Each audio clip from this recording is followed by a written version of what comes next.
നമസ്കാരം. രാജ്യമാണ് വലുതെന്ന് പറഞ്ഞ അദ്വാനിയെയും ജോഷിയെയും തഴഞ്ഞ് ബി.ജെ.പി. രാജ്യദ്രോഹികളെ സംരക്ഷിക്കുന്ന പാർട്ടിയാണ് കോൺഗ്രസ് എന്ന് ലീഗിനെ പരോക്ഷമായി തോണ്ടി മോദി. മുസ്ലിം ലീഗ് കോൺഗ്രസിനെ ബാധിച്ച വൈറസ് എന്ന് യോഗി ആദിത്യനാഥ്. അസഹിഷ്ണുതയുടെ അതിർവരമ്പുകൾ താണ്ടി നരേന്ദ്രമോദി വർഗീയ കാർഡ് ഇറക്കുമ്പോൾ ചുട്ട മറുപടി കൊടുക്കാൻ ആരുണ്ടിവിടെ? മുതിർന്നവരെ ചവിട്ടിക്കൂട്ടി ഒരു മൂലയിൽ ഒതുക്കി എന്നതിൽ ഒതുങ്ങി രാഹുലിന്റെ പ്രതികരണം. ജനാധിപത്യം അട്ടിമറിക്കുന്ന ബി.ജെ.പിയെ തുറന്നു കാട്ടുന്ന ശബ്ദങ്ങളും ഇന്ന് കേട്ടു. കോൺഗ്രസിന്റെ ജനപ്രതിനിധികളെ വിലയ്ക്ക് വാങ്ങുന്ന ബി.ജെ.പിയെ കണക്കിന് ശകാരിച്ച് പിണറായി വിജയൻ. CPIM-ന് മറുപടിയില്ലെന്ന് ഇന്നലെ വയനാട്ടിൽ പറഞ്ഞ രാഹുൽ ഗാന്ധി രാഷ്ട്രീയം പറയുന്നതിൽ ബി.ജെ.പിയോടും മൗനത്തിലാണോ? ഈ സംശയം ഉയരുമ്പോൾ ന്യൂസ് ആൻഡ് വ്യൂസിന് ചോദിക്കാനുള്ള ചോദ്യങ്ങൾ. അദ്വാനിയെയും ജോഷിയെയും കറിവേപ്പിലയാക്കിയ ബി.ജെ.പിയോട് രാഷ്ട്രീയമായി ആര് ചോദ്യങ്ങൾ ചോദിക്കും? ലീഗിന്റെ തണലിൽ ലോക്സഭയിലെത്താൻ ചുരം കയറിയ രാഹുലിന് രാജ്യദ്രോഹികളെ സംരക്ഷിക്കുന്നുവെന്ന ആരോപണത്തിന് മറുപടി പറയാനാകുമോ? ബി.ജെ.പി. വിരുദ്ധ ചേരിയെ കോൺഗ്രസ് അട്ടിമറിക്കുന്നുവെന്ന വിമർശനത്തോട് പ്രതികരണം എന്ത്? ബി.ജെ.പിയിലെ അതൃപ്തരുടെ മണ്ടൽ പ്രതിപക്ഷത്തിന്റെ പ്രതീക്ഷ ഉയർത്തുമോ? കോഴയാരോപണത്തിൽ കരയുന്നവരെ സംരക്ഷിക്കുന്നവർക്ക് രാജ്യത്തെ രക്ഷിക്കാൻ ആകുമോ? മുതിർന്നവരെ ചവിട്ടിക്കൂട്ടിയ ബി.ജെ.പിയോട് ആര് പകരം ചോദിക്കും എന്നതിന് ഇന്ന് രാജ്യത്ത് കേട്ട മറുപടിയുടെ സന്ദേശങ്ങൾ എന്താണ്? ഇതാണ് ന്യൂസ് ആൻഡ് വ്യൂസ് പരിശോധിക്കുന്നത്. ചർച്ചയിൽ പങ്കെടുക്കുന്നത് കോൺഗ്രസ് നേതാവ് അജയ് തറയിൽ, CPM നേതാവ് PP ചിത്തരഞ്ജൻ, ബി.ജെ.പി. നേതാവ് അഡ്വക്കേറ്റ് S. സുരേഷ് എന്നിവർ. ശ്രീ അജയ് തറയിൽ, ബി.ജെ.പിയിൽ മുതിർന്നവരുടെ മാർഗനിർദ്ദേശക് മണ്ഡലിനെ തന്നെ ഒതുക്കിയാണ് നരേന്ദ്രമോദിയും അമിത്ഷായും ഇപ്പോൾ മുന്നോട്ട് പോകുന്നത്. അവരെ എങ്ങനെ ഉപയോഗപ്പെടുത്താമെന്ന് ആലോചിക്കേണ്ട പ്രതിപക്ഷം, അതിന് നേതൃത്വം കൊടുക്കുന്നവർ അവകാശപ്പെടുന്ന കോൺഗ്രസ് എന്തു ചെയ്യുന്നു ഇപ്പോൾ? ഇന്ന് കോൺഗ്രസിനും കിട്ടി കണക്കിന് മോദിയിൽ നിന്ന്. രാജ്യദ്രോഹികളെ സംരക്ഷിക്കുന്ന പാർട്ടിയാണ് കോൺഗ്രസ് എന്ന്. എങ്ങനെയാണ് ഇതിനോടൊക്കെ മറുപടി പറഞ്ഞ് പോകുന്നത്? തെരഞ്ഞെടുപ്പ് ഇങ്ങനെ നിൽക്കുമ്പോൾ ദിവസേന മറുപടി കാത്തിരിക്കുന്നവർക്ക് എന്തു മറുപടി? അതെ, ബി.ജെ.പിയിൽ നിന്ന് അവർ സീറ്റ് കൊടുക്കാതെ പുറന്തള്ളുന്ന ആളുകളെ CPM വേണമെങ്കിൽ സംരക്ഷിച്ചോളൂ, നമുക്ക് വിരോധമൊന്നുമില്ല. നിങ്ങൾ പശ്ചിമ ബംഗാളിലോ ത്രിപുരയിലോ കേരളത്തിലോ എവിടെയെങ്കിലും നിർത്തി അവിടെ മത്സരിപ്പിച്ചോളൂ. ഇന്ത്യൻ നാഷണൽ കോൺഗ്രസ് അതിനകത്ത് വ്യക്തമായ നയങ്ങളുണ്ട്. ഇപ്പം മുരളി മനോഹർ ജോഷിയെ വാരണാസിയിൽ പൊതു സ്ഥാനാർത്ഥിയാകുന്നെങ്കിൽ കോൺഗ്രസ് അതിനെ പിന്തുണക്കാൻ തയ്യാറാണ് എന്ന് കോൺഗ്രസിൻ്റെ ഭാഗത്ത് നിന്ന് ഒരു നിലപാടെടുത്തിട്ടുണ്ട്. അതുപോലെ AAP-യുമായി സഖ്യം വെച്ചാൽ അവിടെ ഒരു സീറ്റ് യശ്വന്ത് സിൻഹയ്ക്ക് കൊടുക്കുന്നതിനെ കുറിച്ച് കോൺഗ്രസ് ഗൗരവമായി ആലോചിച്ചിട്ടുണ്ട്. LK അഡ്വാനിയെക്കുറിച്ച് അദ്ദേഹം കോൺഗ്രസ് പിന്തുണച്ചാൽ അത് സ്വീകരിക്കുമോ ഇല്ലയോ എന്നതിനെക്കുറിച്ചുള്ള വ്യക്തത വന്നിട്ടില്ല. അപ്പോൾ അത്തരം കാര്യങ്ങളിലൊക്കെ ചടുലമായ രാഷ്ട്രീയ നീക്കങ്ങളെയും രാഷ്ട്രീയ നിലപാടുകളിൽ അഭിപ്രായങ്ങൾ പറഞ്ഞും നിലപാടുകൾ എടുത്തുകൊണ്ട് തന്നെയാണ് കോൺഗ്രസ് മുന്നോട്ട് പോയിക്കൊണ്ടിരിക്കുന്നത്. പിന്നെ ഞങ്ങൾ ഈ മൈനോറിറ്റിയെ സ്നേഹിക്കുന്നത് കൊണ്ട്, ഞങ്ങൾ ഈ രാജ്യത്തെ മുസ്ലിങ്ങളെയും ക്രിസ്ത്യാനികളെയും സംരക്ഷിക്കുന്നത് കൊണ്ട് ഹൈന്ദവ ഏകീകരണത്തിന് വേണ്ടി ഹിന്ദു കൺസോൾട്ടേഷൻ എന്ന് പറയുന്ന നരേന്ദ്രമോദിയുടെ ഒരു കൺസെപ്റ്റ് ഉണ്ടല്ലോ, അദ്ദേഹം മുഖ്യമന്ത്രിയായി ഗുജറാത്തിൽ നടത്തിയ അതേ രാഷ്ട്രീയം ഇന്ത്യയിൽ എടുക്കുന്നു. അതിനുവേണ്ടി രാജ്യദ്രോഹി എന്ന് നരേന്ദ്രമോദി പറഞ്ഞാൽ ഞങ്ങളെങ്ങനെ രാജ്യദ്രോഹിയാകും? ഈ ഇന്ത്യ രാജ്യത്ത് ഇത്രയേറെ രാജ്യസ്നേഹികളായ ഇന്ത്യ രാജ്യത്തെ ഇത്രയേറെ കരിപ്പിടിപ്പിച്ച ഉയർത്തിക്കൊണ്ടുവന്ന ഇന്ത്യൻ നാഷണൽ കോൺഗ്രസ് നരേന്ദ്രമോദി എന്ന ഒരു വ്യക്തിയുടെ ഒരു പ്രസംഗം കേൾക്കുമ്പോൾ രാജ്യദ്രോഹികളായി മാറുന്നു എന്ന് പറഞ്ഞാൽ അത് ഈ രാജ്യത്ത് ഇന്ത്യൻ നാഷണൽ കോൺഗ്രസ് തകരണമെന്ന് ആഗ്രഹിക്കുന്ന ബി.ജെ.പിയുമായി അവിഹിത ബന്ധം പല കാലഘട്ടങ്ങളിലും രൂപപ്പെടുത്തിയിട്ടുള്ള ബി.ജെ.പിയുമായുള്ള ഒരു ലിങ്ക് ഇപ്പോഴും നഷ്ടപ്പെടുത്താതെ പല അഴിമതി കേസുകളിൽ നിന്ന് രക്ഷപ്പെടാൻ വേണ്ടി ഉപയോഗിക്കുന്ന ആളുകളൊക്കെ അത് പ്രയോഗിക്കുന്നുവെങ്കിലും BJP-യുമായി പരസ്യമായ രാഷ്ട്രീയ നിലപാടെടുത്തുകൊണ്ട് തെരഞ്ഞെടുപ്പ് നേടുന്ന ഏതാണ്ട് 400 സീറ്റിൽ ഇന്ത്യയിലെ 400 സീറ്റിൽ BJP-യോട് നേരിട്ട് മത്സരിക്കുന്ന ഒരു പാർട്ടിയാണ് ഇന്ത്യൻ നാഷണൽ കോൺഗ്രസ്. ആ കോൺഗ്രസിനെ ജീവിതത്തിൽ ഇന്നേ വരെ BJP-യുമായി മത്സരിക്കാത്ത, ജീവിതത്തിൽ ഇന്നേ വരെ BJP-യുമായി ഏറ്റുമുട്ടാത്ത ഒരു രാഷ്ട്രീയ പാർട്ടി അഭിപ്രായം ചോദിച്ചടക്കുന്നതിനെ കുറിച്ച് ഞങ്ങൾക്ക് എന്ത് പറയാനാണ്? ശ്രീ അജയ് തറയിൽ ഈ കാര്യത്തിൽ അഭിപ്രായമൊന്നും പറയില്ല എന്ന് പറയുന്നവരുടെ കൂട്ടത്തിൽ താങ്കളുടെ പാർട്ടിയുടെ അഖിലേന്ത്യാ അധ്യക്ഷൻ തന്നെയുണ്ട്. ഈ ചോദ്യങ്ങൾ ചോദിക്കുന്നവരോട് മറുപടി പറയില്ല എന്ന്. BJP-യോട് മത്സരിച്ച് ഈ കാലം അത്രയും മുന്നോട്ട് പോയ രാഹുൽ ഗാന്ധി ഏറ്റവും ഒടുവിൽ ഇപ്പോൾ ഒരു രസത്തിന് വേണ്ടിയാണോ വയനാട്ടിൽ വന്ന് മത്സരിക്കുന്നത് എന്ന് പോലും സംശയിക്കേണ്ടി വരുമല്ലോ ഈ മറുപടി കേൾക്കുമ്പോൾ. ഇവിടെ BJP അല്ലല്ലോ എതിർക്കുന്നത്. അപ്പോൾ എന്തിന് മത്സരിക്കുന്നു, മറുപടി പറയാതെ എന്തുകൊണ്ട് മുന്നോട്ട് പോകുന്നു എന്നൊക്കെയുള്ള ചോദ്യങ്ങൾ അവിടെ ഉണ്ടല്ലോ. രാഹുൽ ഗാന്ധിക്കും മറുപടി പറയാനുണ്ടല്ലോ.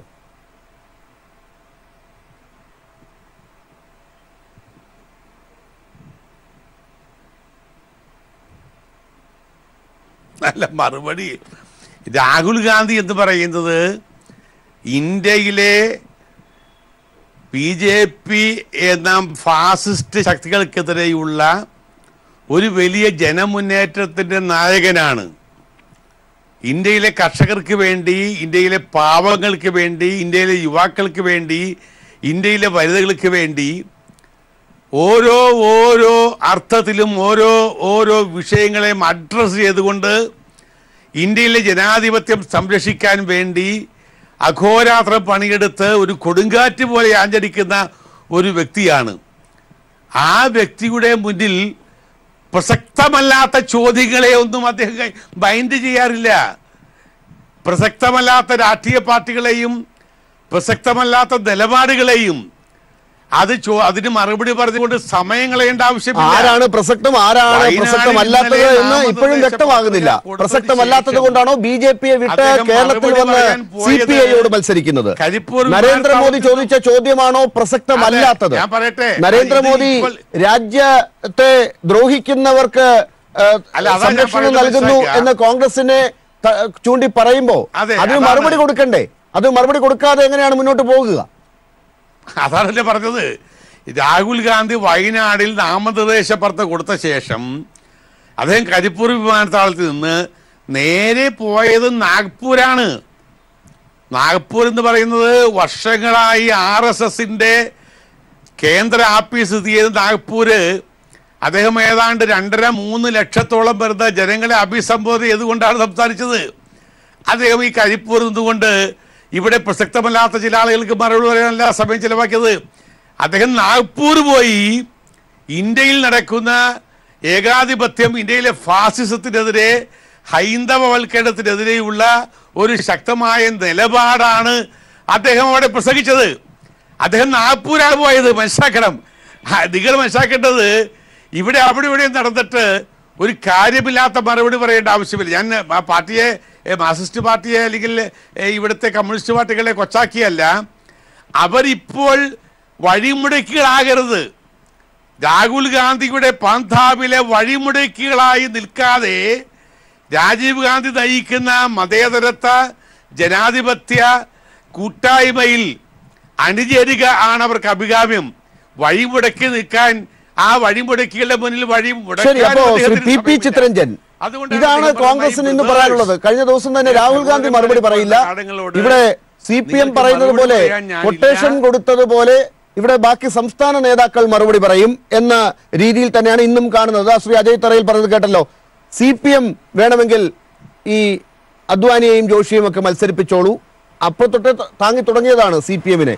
എന്തുകൊണ്ടാണ് ആ രീതിയിൽ രാഹുൽ ഗാന്ധി പോലും പറയാത്ത രീതിയിൽ CPM-നെ ഇങ്ങനെ സംസ്ഥാന നേതാക്കൾ പറയുന്നത് എന്നത് നിങ്ങൾക്ക് മനസ്സിലാകുന്നുണ്ടോ? അവിഹിത ബന്ധം BJP-യോട് വച്ചു പുലർത്തുന്നു എന്നൊക്കെ അദ്ദേഹം പറയുന്നുണ്ട്. വയനാട്ടിൽ രാഹുൽ ഗാന്ധിക്ക് നിന്ന് ഉത്തരം പറയാൻ സമയമില്ല. ഇവിടെ ഏതോ സിനിമയിൽ കേട്ടതുപോലെ ഇവിടെ ഇങ്ങനെ തായം കളിക്കാനുള്ളതല്ല രാഹുൽ ഗാന്ധിയുടെ സമയം. അദ്ദേഹം ഇവിടെ നിന്ന് നാഗ്പൂരിലേക്ക് പോയി അവിടെ വലിയ രീതിയിൽ സന്ദേശങ്ങൾ നൽകുന്നു. അങ്ങനെ നരേന്ദ്രമോദി ഇന്ന് ചോദിച്ച ചോദ്യങ്ങൾക്കുള്ള മറുപടി പോലും ഉണ്ട് എന്നാണ് ശ്രീ അജയ് തറയിൽ പറയുന്നത്. രാജ്യദ്രോഹികളെ സംരക്ഷിക്കുന്ന കോൺഗ്രസ് എന്ന് രാജ്യം മുഴുവൻ നടന്നു പറയുന്ന BJPക്ക് മറുപടി രാഹുൽ കൊടുത്തിട്ടുണ്ടോ? ശ്രീ പി ചിത്തരഞ്ജൻ. കേരളത്തിലെ കോൺഗ്രസ് നേതാക്കൾ തികച്ചും അപക്വമായിട്ടാണ് പല വിഷയങ്ങളെയും കണ്ടുകൊണ്ടിരിക്കുന്നത് എന്ന് മാത്രമല്ല, അവരുടെ ഒരു സംസാര രീതി പോലും ഏതോ ഈ പരിഹാസത്തിൻ്റെയും ആക്ഷേപത്തിൻ്റെയും സ്വരത്തിലാണ് അവർ സംസാരിച്ചുകൊണ്ടിരിക്കുന്നത്. യഥാർത്ഥത്തിൽ ദേശീയ രാഷ്ട്രീയത്തിൽ തന്നെ പ്രധാനപ്പെട്ട പല പാർട്ടികളും അതിൻ്റെ നേതാക്കന്മാരും ശ്രീ രാഹുൽ ഗാന്ധി ഇവിടെ വന്ന് വയനാട് വന്ന് മത്സരിക്കാനെടുത്ത തീരുമാനത്തെ സംബന്ധിച്ച് വളരെ ശക്തമായ ഭാഷയിൽ തന്നെ വിമർശിക്കുകയുണ്ടായി.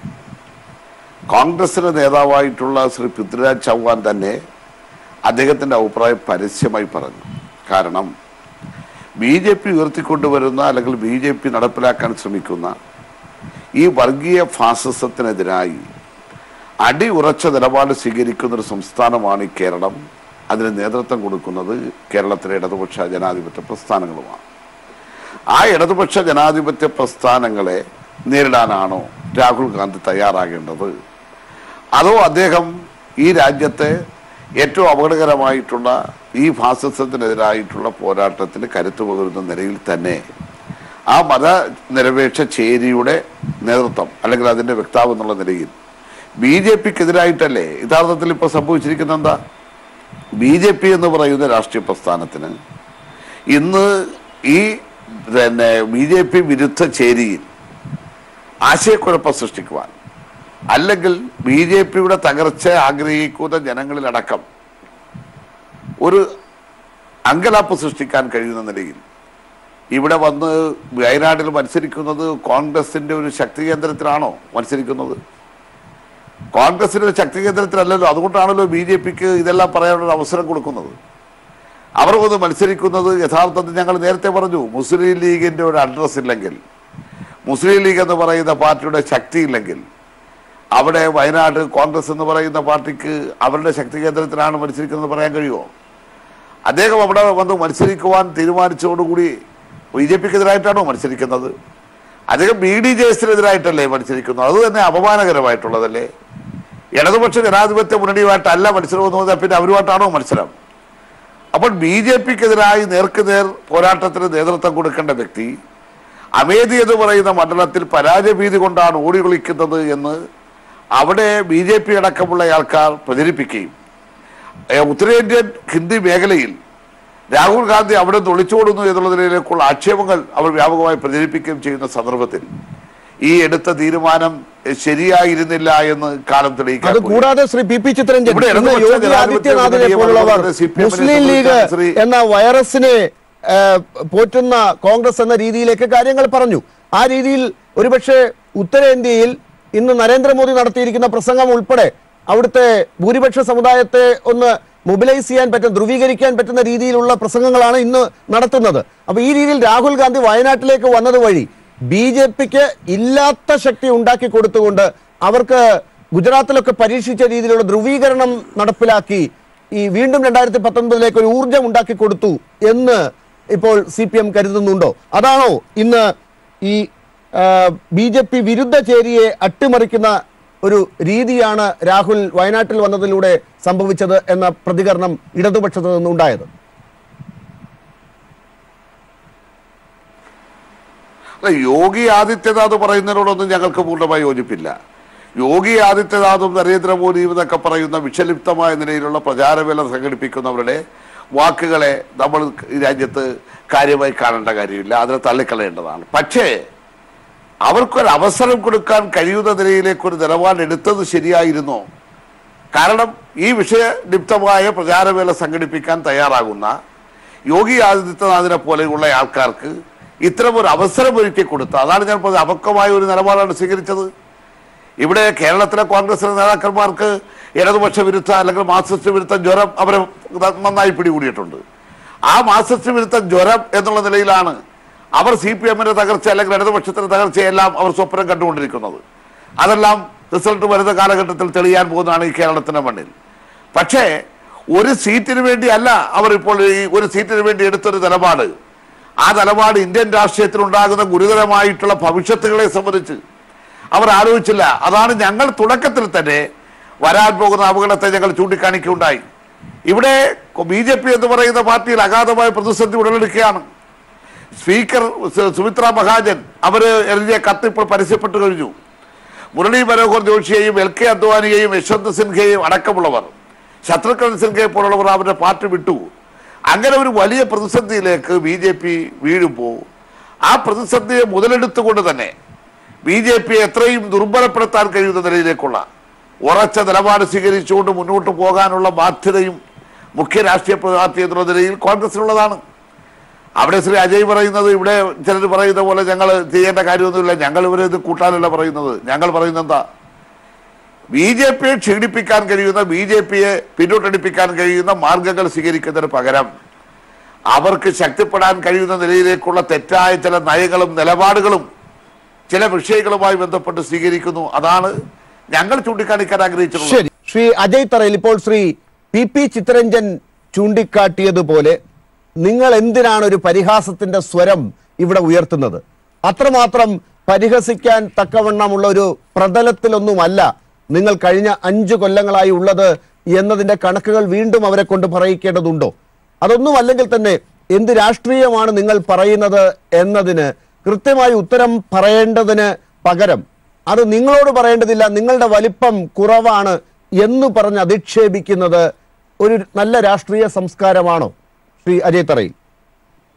ഒരിക്കലുമല്ല, ഒരിക്കലുമല്ല. ഏത് ചെറിയ രാഷ്ട്രീയ പാർട്ടിയാണെങ്കിലും എത്ര വലിയ രാഷ്ട്രീയ പാർട്ടിയാണെങ്കിലും അവർക്ക് മാന്യതയും കൊടുത്തുകൊണ്ട് തന്നെയാണ് ഞങ്ങൾ നിലപാടെടുത്തിട്ടുള്ളത്. പക്ഷേ ഇന്ത്യൻ ദേശീയത നിലനിർത്താൻ, ഇന്ത്യയെ ജനാധിപത്യവും മതേതരത്വവും കാത്തുസൂക്ഷിക്കാൻ ഇത്രയേറെ റിസ്ക് എടുത്ത്, ഇത്രയേറെ യാത്ര ചെയ്ത്, ഇത്രയേറെ ജനകീയ മുന്നേറ്റമുണ്ടാക്കിയ രാഹുൽ ഗാന്ധിയെ, വേറെ ആരെയല്ല,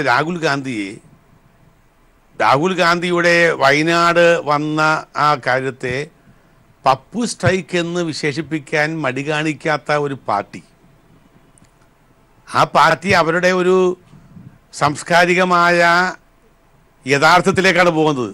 കാരണം അവരുടെ ഒരു സംസ്കാരമുണ്ടല്ലോ, ആ യഥാർത്ഥത്തിലേക്ക് അവർ തിരിച്ചു പോയിരിക്കുകയാണ്.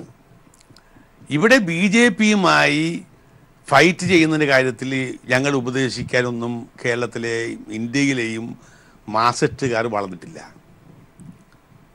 കാരണം ഞങ്ങൾ ഇന്ത്യയിലെ ആദ്യത്തെ കാലഘട്ടം മുതൽ ഹിന്ദു സഖ്യമായെങ്കിലും ജനസംഘമാണെങ്കിലും ഏത് കാലത്തും ഈ രാജ്യത്തെ RSS ലോബികളെയും സംഘപരിവാർ ശക്തികളോടും പടപൊരുതി തന്നെയാണ് ഇന്ത്യൻ പാർലമെൻറ്റിൽ നെഹ്റു ആണെങ്കിലും ഇന്ദിരാഗാന്ധി ആണെങ്കിലും രാജീവ് ഗാന്ധി ആണെങ്കിലും നിന്നിട്ടുള്ളത്, നരസിംഹറാവു ആണെങ്കിലും മൻമോഹൻ സിംഗ് ആണെങ്കിലും നിന്നിട്ടുള്ളത് രാഷ്ട്രീയമായ നിലപാടെടുത്തുള്ളത്. അതിനൊന്നും ആരും ഞങ്ങളെ പഠിപ്പിക്കാനൊന്നും വളർന്നിട്ടില്ല. കാരണം ആ പഴയ പ്രതാപം പറഞ്ഞുകൊണ്ടിരിക്കുമ്പോൾ ശ്രീ അജയ് തറയിൽ ഇപ്പോഴത്തെ കഥ നോക്കണമല്ലോ. അങ്ങനെയാണെങ്കിൽ അതേ പ്രതാപം പറയാൻ CPM-ഉം ശ്രമിക്കുമ്പോൾ നിങ്ങൾ അതേ നിലയിൽ അതിനെ എടുക്കുന്നില്ലല്ലോ. നിങ്ങളും ആലോചിക്കേണ്ടതുണ്ട് ഇന്ന് രാജ്യം നേരിടുന്ന പ്രതിസന്ധി എന്താണ് എന്ന്. നിങ്ങൾ BJPയും മോദിയുമാണ് ശത്രുക്കളായി കാണുന്നതെങ്കിൽ അതിന് തക്കവണ്ണമുള്ള രാഷ്ട്രീയം പറഞ്ഞു പോകേണ്ടതുണ്ടല്ലോ. അതുണ്ടോ എന്നതാണ് ചോദ്യം. ഞാൻ തിരിച്ചു വരാം ശ്രീ അജയ് തറയിൽ. ഇപ്പോൾ ശ്രീ സുരേഷ് ടെലിഫോൺ ലൈനിൽ ഉണ്ടെന്നാണ് മനസ്സിലാക്കുന്നത്. ശ്രീ സുരേഷ്, താങ്കൾക്ക് കേൾക്കാമോ? അതേ പറയുന്നേ, അതാ ഞാൻ ശ്രീ സുരേഷ് കേൾക്കാമോ താങ്കൾക്ക്? വീണ്ടും ടെലിഫോണിൽ അദ്ദേഹത്തെ ലഭ്യമായിട്ടില്ല. ശ്രീ അജയ് തറയിൽ തുടരൂ.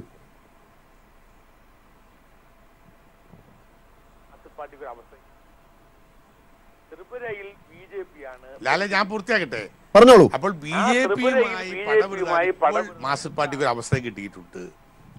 ത്രിപുരയിൽ BJPയാണ് ഭരിക്കുന്നത്. അതുപോലെ ത്രിപുരയിൽ BJPയുമായി പടപൊരുതാൻ CPM ചെയ്യാൻ കഴിയുക? അവർ അക്കാര്യത്തിൽ അവരെ ബുദ്ധിമുട്ടട്ടെ. അതുപോലെ പശ്ചിമ ബംഗാളിൽ BJP ഒരു ശക്തിയായി വളർന്നു വന്നിരിക്കുന്നു. ഞങ്ങൾ ആ BJPയെ തോൽപ്പിക്കുക. ഞങ്ങൾക്ക് 4 സീറ്റ് പശ്ചിമ ബംഗാളിലുണ്ട്. 2 സീറ്റാണ് CPM-നുള്ളത്, 4 സീറ്റാണ് BJPക്കുള്ളത്. ഞങ്ങൾ വളരെ വിശാലമായ ഒരു ധാരണ ഉണ്ടാക്കാം, നമുക്കൊന്നിച്ച് നിൽക്കാം.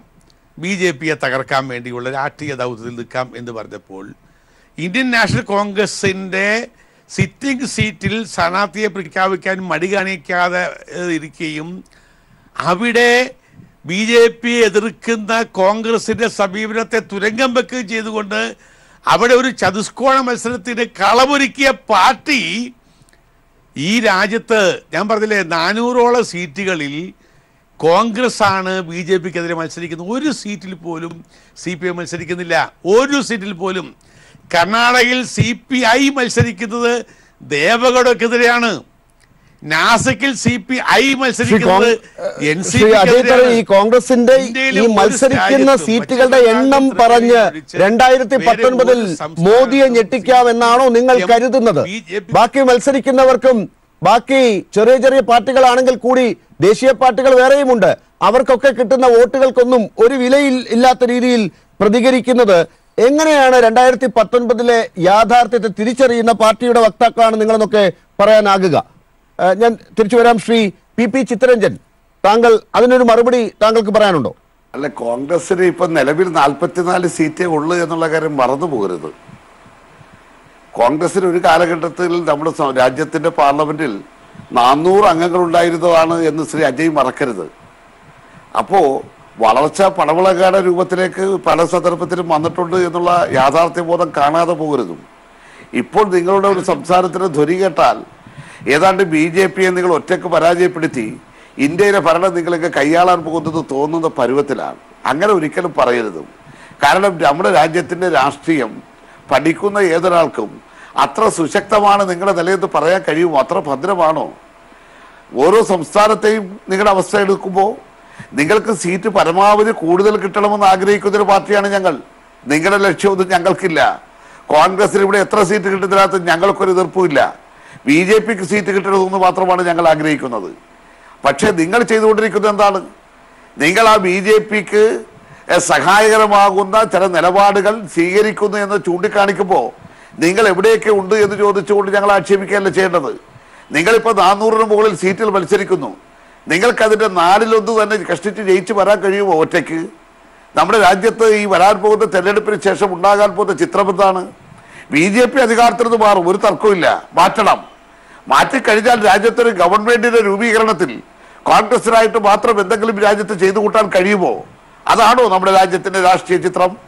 വിവിധ ജനാധിപത്യ പാർട്ടികൾ, വിവിധ മതനിരപേക്ഷ പാർട്ടികൾ, ഇടതുപക്ഷം, ഇവരെല്ലാവരുടെയും കൂടെ ഒരു യോജിപ്പോടുകൂടി അല്ലെങ്കിൽ ഒരു വിപുലമായ ഒരു ചേരിയില്ലാതെ നമ്മുടെ രാജ്യത്ത് കോൺഗ്രസിനൊറ്റൊക്കെ ഒരു ഗവൺമെന്റ് ഉണ്ടാക്കി കളയാമെന്നുള്ളത് നിങ്ങളുടെ മിഥ്യാധാരണയാണ്. ശരി, ഈ പ്രതിപക്ഷത്തിന്റെ വലിപ്പം എത്രയുണ്ട്, അവർക്ക് എത്ര ഐക്യമുണ്ട് എന്ന് അളന്നുകൊണ്ടിരിക്കുന്ന നിങ്ങൾക്ക് എന്താണ് ഇപ്പോൾ സംഭവിക്കുന്നത്?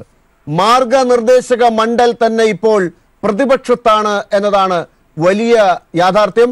അവരുടെ സ്ഥാനാർത്ഥിയായി പോലും അദ്വാനിയോ മുരളി മനോഹർ ജോഷിയോ വരുന്നതിനെ കുറിച്ചുള്ള ആലോചനകൾ പോലുമാണ് നടക്കുന്നത്. എന്താണ് BJPയിൽ സംഭവിക്കുന്നത്? ഇതൊക്കെ എത്രത്തോളം അപ്രസക്തവും അതോടൊപ്പം തന്നെ അനാവശ്യവുമായിട്ടുള്ള ചർച്ചകളാണ് ഡോക്ടർ ലാൽ. നിങ്ങൾക്ക് ഈ BJP എന്ന് പറയുന്ന പാർട്ടിയെക്കുറിച്ച് എന്തറിയാം? BJP എന്ന് പറയുന്ന പാർട്ടി അധികാരവും MP ആകാം, MLA ആകാം എന്നൊന്നും വിചാരിച്ചിട്ടല്ല ലക്ഷക്കണക്കിന് വരുന്ന പ്രവർത്തകർ ഈ പാർട്ടി പ്രവർത്തിക്കുന്നത്. നിങ്ങൾക്കറിയില്ലേ ഈ കേരളത്തിൽ ഞങ്ങളെപ്പോലെയുള്ളവർ പ്രവർത്തിക്കുന്നത്? ഞങ്ങളുടെ എത്രയോ ആൾക്കാർ ജീവൻ നൽകി ഈ പാർട്ടിയിൽ കഴിഞ്ഞ 40-50 വർഷമായിട്ട് പ്രവർത്തിക്കുന്ന ഒരു പഞ്ചായത്ത് മെമ്പറെങ്കിലും ആകാമെന്നുള്ള മോഹത്തോടു കൂടിയൊന്നല്ല.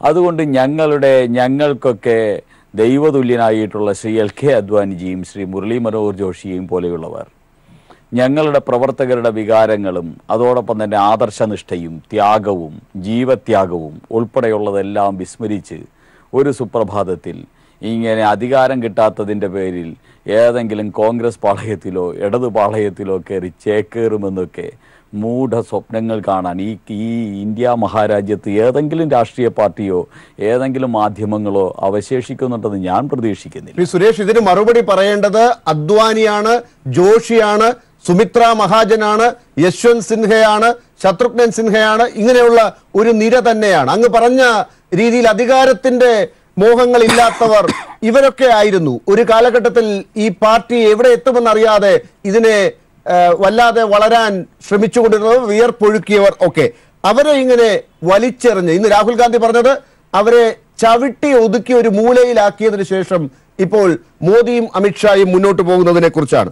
അത് എതിർക്കേണ്ടതും അതങ്ങനെയല്ല എന്ന് ഇപ്പോൾ സുരേഷ് പറഞ്ഞ ഭാഷയിലെങ്കിലും പറയേണ്ടത് അദ്വാനിയോ ജോഷിയോ അല്ലേ? അവർ മിണ്ടിയിട്ടില്ല. അല്ല, ഈ രാഹുൽ ഗാന്ധിക്കൊക്കെ ഇത് പറയാൻ എന്താ അധികാരം? സോണിയാഗാന്ധിയുടെ മകനല്ല എങ്കിൽ രാഹുൽ ഗാന്ധി ഇന്ത്യൻ രാഷ്ട്രീയത്തിൽ എന്തെങ്കിലും ആകുമായിരുന്നോ? രാഹുൽ ഗാന്ധിയോടൊപ്പം കഴിഞ്ഞ ദിവസം വയനാടിൽ നോമിനേഷൻ കൊടുക്കാൻ വന്നത് സഹോദരിയാണ്. കൊച്ചു കുട്ടികളെയും കൂടെ കൊണ്ടുവന്നിരുന്നുവെങ്കിൽ എല്ലാം കൊണ്ടും ഭദ്രമായേനെ, ഭാവിയും കൂടെ ഭദ്രമായേനെ. ഇങ്ങനെയൊക്കെയുള്ള കുടുംബാധിപത്യം, അച്ഛൻ, അമ്മ, അപ്പൂപ്പൻ, അമ്മൂമ്മ എന്നൊക്കെ പറഞ്ഞ് കുടുംബാധിപത്യത്തിൽ ഇങ്ങനെ ചൂഴ്ന്നു സുരേഷ് ഒരുപക്ഷെ ഇങ്ങനെ വ്യക്തിപരമായി അവരെ പറയേണ്ടതുണ്ടോ എന്ന് എനിക്ക് സംശയമുണ്ട്. കാരണം നരേന്ദ്രമോദി ഇതുപോലെ കൊണ്ടുവരാത്തത് എന്താണെന്ന് ചോദിച്ചാൽ നേതാവിന്റെ കുടുംബത്തിൽ ഇതുപോലെയുള്ള ആളുകൾ ഉണ്ടോ എന്ന ചോദ്യം അവർക്ക് തിരിച്ചു ചോദിക്കാം. ഉള്ളവർ അത് കൊണ്ടുവരട്ടെ, പക്ഷെ നിങ്ങൾ രാഷ്ട്രീയം പറയൂ. അല്ല, ഇതാണോ രാഷ്ട്രീയം? കോൺഗ്രസിന്റെ ഈ കുടുംബാധിപത്യമാണോ രാഷ്ട്രീയം? അതിനെയാണോ ഇടതുപക്ഷവും ഈ കേരളത്തിലെ മാധ്യമങ്ങൾ രാഷ്ട്രീയം എന്ന് പറയുന്നത്? രാഷ്ട്രീയം കോൺഗ്രസ്സുകാർ പോലും പറയുന്നില്ല. ചോദ്യം അതല്ല. അദ്വാനി, മുരളി മനോഹർ ജോഷി എന്ന് തൊട്ടാണ് പ്രതിപക്ഷത്തിന്റെ മാർഗനിർദ്ദേശക മണ്ഡലമായത്. അല്ല, ഞാൻ വളരെ വ്യക്തമായിട്ട് പറയാം. മാർഗനിർദ്ദേശക മണ്ഡലം എന്നൊക്കെ പറയുന്നത് നിങ്ങളുടെയൊക്കെ പദപ്രയോഗങ്ങളാണ്. ഞങ്ങളെ സംബന്ധിച്ചിടത്തോളം ഓരോ നേതാക്കന്മാർ, ഞങ്ങളുടെ LK അദ്വാനിജി മാത്രമല്ല, ഇതുപോലെ വെറും സാധാരണ പ്രവർത്തകർ ജീവിതത്തിൽ പലതും നേടും, പലതുമാകും. അതിനുശേഷം ചില സാഹചര്യങ്ങളിൽ അതാകാതെ പോകും. ചില പ്രവർത്തകർ ജീവിതത്തിൽ ഇതുവരെ ഒന്നും നേടിയിട്ടില്ല, ഇതിനുവേണ്ടി മുദ്രാവാക്യം വിളിക്കുകയും പ്രവർത്തിക്കുകയും മറ്റുള്ളവർക്ക് വേണ്ടി വോട്ട് പിടിക്കുകയും ചെയ്തിട്ടുള്ളൂ. ഇങ്ങനെയുള്ള എല്ലാവരും ചേർന്നതാണ് BJP.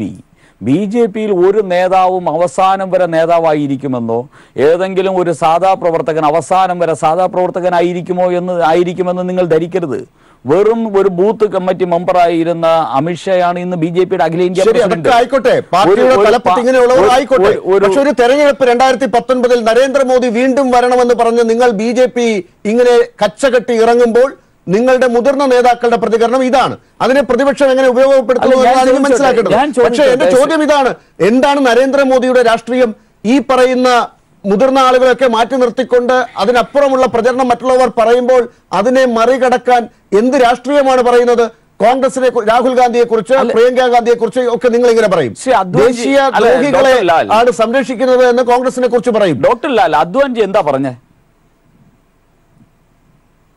Nation first, party second. അത് കഴിഞ്ഞേ ഉള്ളൂ. സ്വന്തം കാര്യം ലാസ്റ്റ്. ആരോട് എന്നല്ലേ പറഞ്ഞത്? ആരോട് പറഞ്ഞതാണ് എന്നല്ലേ പറഞ്ഞത്? അത് ട്വീറ്റ് ചെയ്തതാരാ? അത് റീട്വീറ്റ് ചെയ്തതാരാ? ഇന്ത്യയുടെ പ്രധാനമന്ത്രി നരേന്ദ്രമോദി. നിങ്ങൾ ഇതൊക്കെ കാണണ്ടേ? ശ്രീ LK അദ്വാനി അങ്ങനെ ഒന്ന് പറഞ്ഞിട്ടുണ്ടെങ്കിൽ അത് കോടാനുകോടി വരുന്ന ഇന്ത്യയിലെ എല്ലാ രാഷ്ട്രീയ പാർട്ടിക്കാർക്കും ദേശാഭിമാനികൾക്കും വേണ്ടിയുള്ള പദപ്രയോഗമാണ്. ആ പദപ്രയോഗം ഇതിനു മുമ്പ് ഇതിനേക്കാൾ ശക്തമായിട്ട് പറഞ്ഞിട്ടുള്ളത് ഇന്ത്യയുടെ പ്രധാനമന്ത്രി ശ്രീ നരേന്ദ്രമോദിയാണ്. അത്തരത്തിലുള്ളൊരു പദപ്രയോഗം നടത്തുന്നത് അതാണ് BJPയുടെ പ്രത്യേകത. ഡോക്ടർ ലാൽ, BJPയുടെ പ്രത്യേകത അതാണ്. നേഷൻ ഫസ്റ്റ്, രാജ്യമാണ് പരമപ്രധാനം, രാജ്യമാണ് എല്ലാം. അത് കഴിഞ്ഞേ ഞങ്ങളുടെ പാർട്ടിയുള്ളൂ, അത് കഴിഞ്ഞേ വ്യക്തി എന്നുള്ളതിന് പ്രസക്തിയുള്ളൂ. അപ്പൊ രാജ്യത്തിന് കാര്യത്തിലാണെങ്കിലും സുരേഷിന്റെ കാര്യത്തിലാണെങ്കിലും നരേന്ദ്രമോദിയുടെ കാര്യത്തിലാണെങ്കിലും സംശയമുണ്ട്. അതാണ് ഇപ്പോൾ പ്രതിപക്ഷത്തിന്റെ ഒരു വാക്ക് വരുമ്പോൾ അതിന് മറുപടി കൊടുക്കാതെ, BJPയെ സംരക്ഷിക്കുന്ന മറുപടി പറയാതെ പ്രതിപക്ഷത്തിന്റെ കാര്യം നോക്കിയാൽ പോരെ? കോൺഗ്രസുകാരുടെ കാര്യം നോക്കിയാൽ പോരെ? എറണാകുളത്തെ സിറ്റിംഗ് MPക്ക് സീറ്റ് കൊടുക്കാതെ അദ്ദേഹം ഇവിടെ കിടന്ന് നിലവിളിച്ചത് നമ്മൾ കുറച്ച് ദിവസം മുമ്പ് കേട്ടതല്ലേ? മാർക്സിസ്റ്റ് പാർട്ടിയുടെ എത്ര നേതാക്കന്മാർക്ക് ഈ അച്യുതാനന്ദൻ എന്ന് പറയുന്ന ആ വയോവൃദ്ധനെ, കാരണം തെരഞ്ഞെടുപ്പിന് ഉപയോഗിക്കേണ്ട യൂസ് ആൻഡ് ത്രോ എന്ന് പറയുന്ന രീതിയിൽ ഉപയോഗിക്കേണ്ട ഒരു വസ്തുവായിട്ട് മാർക്സിസ്റ്റ് പാർട്ടി കേരളത്തിൽ അതപ്പതിപ്പിച്ചു. ഇതൊക്കെയല്ലേ കേരളത്തിൽ MLA ആണ്, ഒരു വലിയ ഭരണഘടനാ സ്ഥാപനത്തിന്റെ അധ്യക്ഷനാണ് VS അച്യുതാനന്ദൻ. പക്ഷെ അതേസമയം അദ്വാനി എവിടെ നിൽക്കുന്നു എന്നതാണ്. അദ്വാനിയെ ഗാന്ധിനഗറിൽ നിന്ന് ചവിട്ടി ഒതുക്കി, അതാണ് വാക്ക്.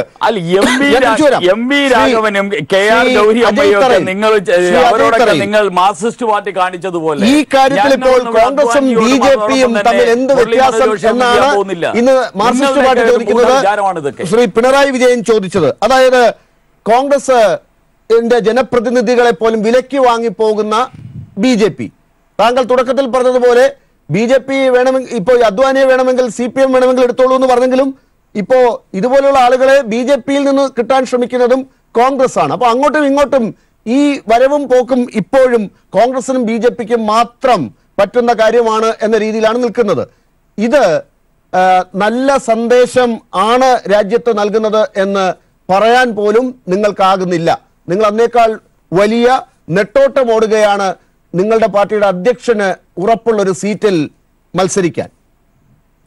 ലാലെ, ഞാൻ ആദ്യം ഈ സുരേഷ് എന്നൊരു സുഹൃത്ത് ഒരു കുടുംബാധിപത്യത്തെ കുറിച്ച് പറഞ്ഞു. ഇന്നലെ കണ്ട ഒരു പാർട്ടിക്കാരനായിരിക്കാം സുരേഷ്. ഇന്ത്യൻ രാഷ്ട്രീയത്തെക്കുറിച്ച് പഠിച്ചിട്ടില്ല അദ്ദേഹത്തിന് അജ്ഞതയാണ്. 10-13 വർഷം ജയിലിൽ കിടന്ന, ഇന്ത്യൻ സ്വാതന്ത്ര്യ സമരത്തെ നയിച്ച് ജയിലിൽ കിടന്ന ജവഹർലാൽ നെഹ്റുവിന്റെ കുടുംബമാണ് ഈ പറഞ്ഞത്. അദ്ദേഹം പറഞ്ഞത് സുഭാഷ് ചന്ദ്രബോസിന് ഒരു കുടുംബം ഉണ്ടായിരുന്നു, മഹാത്മാഗാന്ധിക്ക് ഒരു കുടുംബം ഉണ്ടായിരുന്നു. മഹാത്മാഗാന്ധിയുടെ മടിയിലിരുന്ന് കൊണ്ട് ബാലസംഘം ഉണ്ടാക്കി, ബാലസേനയുണ്ടാക്കി ഇന്ത്യൻ സ്വാതന്ത്ര്യ സമരത്തിന്റെ അല്ല, നിങ്ങൾ മിണ്ടായിരിക്കേ അവിടെ ഞാൻ പാട്ട് പറയാൻ സാധിക്കില്ല. ആ സ്വാതന്ത്ര്യ സമരത്തിൽ പങ്കെടുത്തപ്പോൾ ഇന്ത്യൻ സ്വാതന്ത്ര്യ സമരത്തിൽ ഈ ഇന്ദിരാഗാന്ധി അടക്കമുള്ളവർ പങ്കെടുക്കുമ്പോൾ, നെഹ്റു ജയിലിൽ കിടക്കുമ്പോൾ ഇന്ത്യയെ ബ്രിട്ടീഷുകാർക്ക് ഒറ്റുകൊടുത്ത രാഷ്ട്രീയം. ഇവർക്ക് എന്ത് ദേശസ്നേഹമുള്ളത്? ഇവർക്ക് എന്താ ദേശസ്നേഹം ഉണ്ടായത്? ഇന്ത്യയെ ഒറ്റുകൊടുത്ത് ഏറ്റവും അവസാനം ക്വിറ്റ് ഇന്ത്യ സമരത്തിലും ഇന്ത്യയെ ഒറ്റുകൊടുത്ത രാജ്യദ്രോഹികളുടെ പ്രസ്ഥാനം അധികാരത്തിന് വേണ്ടി, അധികാരം കിട്ടിക്കഴിഞ്ഞപ്പോൾ ഇന്ത്യയിലെ ഹൈന്ദവ ഏകീകരണത്തിന് വേണ്ടി പാകിസ്ഥാനുമായി യുദ്ധം പ്രഖ്യാപിച്ച് പാകിസ്ഥാന് പ്രശ്നമുണ്ടാക്കി മുസ്ലിം ഹിന്ദു ഫൈറ്റ് ഉണ്ടാക്കുന്ന ദേശീയതയല്ലാതെ ഇന്ത്യയിലെ ജനാധിപത്യത്തെയോ, ഇന്ത്യയിലെ പാവങ്ങള്, ഇന്ത്യയിലെ ദളിതർ, ഇന്ത്യയിലെ പിന്നോക്കക്കാർ, ഇവരൊക്കെ സംഘടിക്കുന്നതാണ് ഇന്ത്യയുടെ ദേശീയത, ഇന്ത്യയുടെ അഖണ്ഡത. അല്ലാതെ ഇന്ത്യയിലെ സവർണ ഹിന്ദു മാത്രമല്ല സുരേഷേ, ആ ഇന്ത്യയിലെ ദളിതരെ, ഇന്ത്യയിലെ ന്യൂനപക്ഷങ്ങളെ, ഇന്ത്യയിലെ പാവപ്പെട്ടവരെ തിരസ്കരിക്കുന്ന ഒരു ദേശദ്രോഹ നിലപാടെടുത്തുകൊണ്ട് ഇവിടെ അദാനിയുടെ, റിലയൻസിന്റെ, അംബാനിയുടെ, നമ്മുടെ UB ഗ്രൂപ്പുകാരുടെ, നീരജ് മോഡിയുടെയൊക്കെ വാക്താക്കളായി ഇന്ത്യയിൽ നടക്കുന്ന ആളുകളാ പറയുന്നത് ഞങ്ങളാണ് ഇവിടെ. LK അദ്വാനി ആരാണെന്നറിയാൻ ഞാൻ പറയുന്നില്ല. 1984 ഇന്ത്യയിൽ BJPക്ക് 2 സീറ്റാണ് ഉണ്ടായത്. 2 സീറ്റ്. ആ 2 സീറ്റിൽ ഒരു സീറ്റ് ഗാന്ധിനഗറിൽ നിന്നും LK അദ്വാനിയാണ് ജയിച്ചത്. ഒരു സീറ്റ് ആന്ധ്രയിൽ നമ്മുടെ നരസിംഹറാവുവിനെ പരാജയപ്പെടുത്തിയാൽ. 2 സീറ്റുള്ളപ്പോൾ BJP എന്ന രാഷ്ട്രീയ പാർട്ടിയുടെ മെമ്പറായിരുന്ന, ഗാന്ധിനഗർ അംഗമായിരുന്ന LK അദ്വാനി എന്ന വ്യക്തിയെ ചവിട്ടി പുറത്താക്കാൻ ആർക്കു വേണ്ടിയാണ്? ഈ രാജ്യത്തെ കുത്തക മുതലാളിമാരായ അംബാനിക്കും അദാനിക്കും വേണ്ടി അവരെ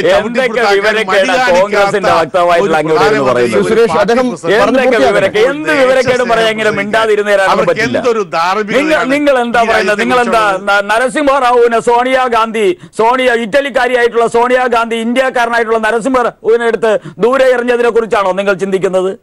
ഞങ്ങൾ അങ്ങനെയുള്ള പണിയൊന്നുമില്ല. കോൺഗ്രസിന്റെ സംസ്കാരമല്ല BJPയുടെ സംസ്കാരം. നിങ്ങൾ അങ്ങനെ BJPയെ രാജ്യദ്രോഹിയാണ്, അതാണ് ഇതാണെന്നൊക്കെ പറയുമ്പോ ഒരു മര്യാദ വേണം. ഇന്ത്യ ഭരിക്കുന്ന പാർട്ടിയാ, ഇന്ത്യയുടെ പ്രധാനമന്ത്രിയുടെ പാർട്ടിയാ. ഞങ്ങൾ ഇറ്റലിയിൽ നിന്നുമുള്ള നേതാക്കന്മാരെ ചുമന്നുകൊണ്ട് നടക്കുന്ന നാണം കെട്ട പണിയൊന്നും BJP ചെയ്യുന്നില്ല. ഇറ്റലിയുടെ മദാമയെ പറഞ്ഞ് ഇറ്റലിയിൽ വിട്ടിട്ട് നിങ്ങൾ സുരേഷ്, ഈ പറഞ്ഞ വാക്ക് പറയേണ്ടി വന്ന നേതാവുണ്ട് നിങ്ങൾക്ക്, മനസ്സിലായില്ലേ? ഈ പറഞ്ഞ വാക്കിന് 2004 മാപ്പ് പറയേണ്ടി വന്ന നേതാവുണ്ട് നിങ്ങൾക്ക്. നിങ്ങളുടെ സംസ്കാരമുണ്ടല്ലോ. അല്ല സുരേഷേ, സംസ്കാരം, ഈ വിദേശാധിപത്യത്തിന്റെയൊക്കെ സംസ്കാരം, സുരേഷിന്റെ സംസ്കാരം കയ്യിൽ വെച്ചാൽ മതി.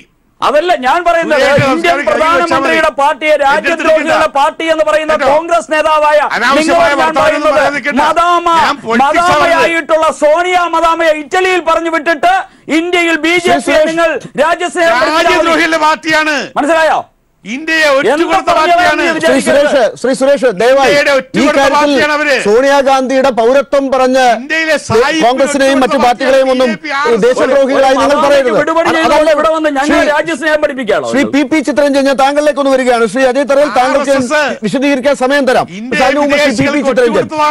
ഇതാണ് നമ്മൾ കേൾക്കുന്നത്. ബ്രിട്ടീഷുകാർക്ക് ഒറ്റുകൊടുത്ത നിങ്ങൾക്ക് എന്ത് രാജ്യസ്നേഹമാണുള്ളത്? ഈ രാജ്യത്തെ വിഭജിച്ച ഒരു മതാമയ്ക്ക് വേണ്ടി രാജ്യത്തെ വിഭജിച്ച രാജ്യദ്രോഹി എന്ന് നാളെ നിങ്ങളുടെ ജവഹർലാൽ നെഹ്റുവിനെ വിളിച്ചാൽ നിങ്ങൾക്ക് ഉത്തരം പറയാനുണ്ടോ?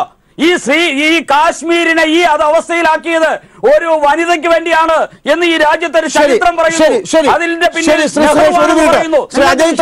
മറുപടി പറഞ്ഞിട്ട് ചിത്രത്തിലേക്ക് ജവഹർലാൽ നെഹ്റുവിനെ കുറിച്ച് നമുക്ക്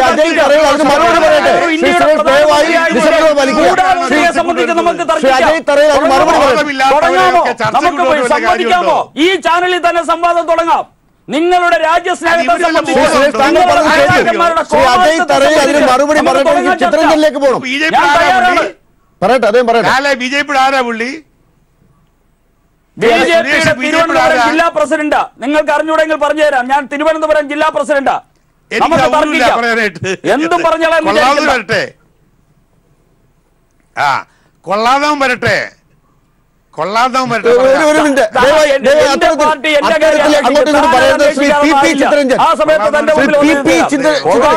ദയവായി ശ്രീ സുരേഷ് അത്തരത്തിലുള്ള വാക്കുകൾ ഉപയോഗിക്കരുത്. ഈ രീതിയിലല്ല അങ്ങോട്ടും ഇങ്ങോട്ടും പറയേണ്ടത്. നമ്മുടെ രാഷ്ട്രീയം പറഞ്ഞാണ് ഈ തെരഞ്ഞെടുപ്പിൽ 2019 നമ്മൾ മത്സരിക്കുന്നത്. രാഷ്ട്രീയ പാർട്ടികൾ മത്സരിക്കുന്നത് ജനങ്ങൾ ഇത് കാണുന്നതാണ്. രണ്ട് പാർട്ടികളുടെയും നേതാക്കൾ ഈ കാര്യം ശ്രദ്ധിക്കണം. ശ്രീ പി ചിത്രരഞ്ജൻ, രാഹുൽ ഗാന്ധി ഈ നരേന്ദ്രമോദി ചോദിച്ച ചോദ്യത്തിന് മറുപടി പറഞ്ഞു എന്ന കാര്യമാണ് നമ്മൾ അന്വേഷിക്കുന്നത്. ബിജെപിയിൽ എന്താണ് സംഭവിക്കുന്നത് എന്നതാണ് അന്വേഷിക്കുന്നത്. ഈ കാര്യത്തിന് രാജ്യത്തോട് ഈ തെരഞ്ഞെടുപ്പിന്റെ തട്ടിൽ നിന്നുകൊണ്ട് ഈ പാർട്ടികളുടെ നേതാക്കൾക്ക് ഈ ചർച്ചയിൽ പറയാനുള്ളതാണ് നമ്മൾ കേട്ടുകൊണ്ടിരിക്കുന്നത്. ഇതാണോ ഈ ദിവസങ്ങളിലൊക്കെ നമ്മുടെ രാജ്യത്ത് ചർച്ച ചെയ്യപ്പെടേണ്ടത്? ഇവരെല്ലാവരും നമ്മുടെ രാജ്യത്തിന്റെ അവഗണിക്കപ്പെട്ട ആളുകളെയൊക്കെ സംരക്ഷിക്കാൻ വേണ്ടിയുള്ള ഒരുപാട് നയങ്ങളുമായിട്ട് മുന്നോട്ട് പോകുന്നു എന്നാണല്ലോ പറയുന്നത്. ശരിക്കും അവർക്ക് വേണ്ടിയുള്ള കാര്യങ്ങളാണോ ഈ ചർച്ച ചെയ്യപ്പെടുന്നത്? ഇന്ന് ഉയർന്ന ചോദ്യങ്ങളും ഈ കേൾക്കുന്ന മറുപടിയും. ശ്രീ ചിത്തരഞ്ജൻ,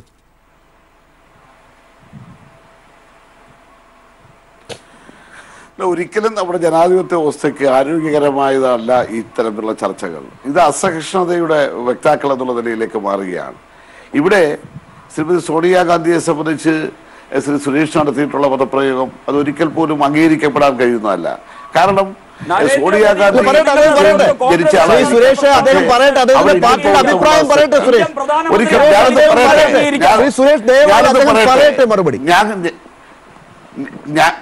ഒന്ന് പറഞ്ഞോട്ടെ എന്റെ പ്രിയപ്പെട്ട സുരേഷ്, ഇവിടെ ഒരു ബഹളത്തിന്റെ ആവശ്യമില്ല.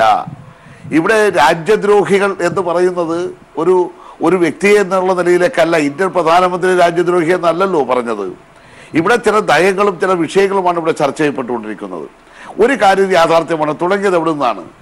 ഇന്ത്യയിൽ BJP എന്ന് പറയുന്ന പ്രസ്ഥാനത്തിന് ഏറ്റവും വലിയ ബീജാപാമോ അല്ലെങ്കിൽ അടിത്തറ പാകി കൊടുത്ത നേതാവായിരുന്നു ശ്രീ LK അദ്വാനി എന്നുള്ള കാര്യത്തിലൊരു തർക്കമില്ലല്ലോ.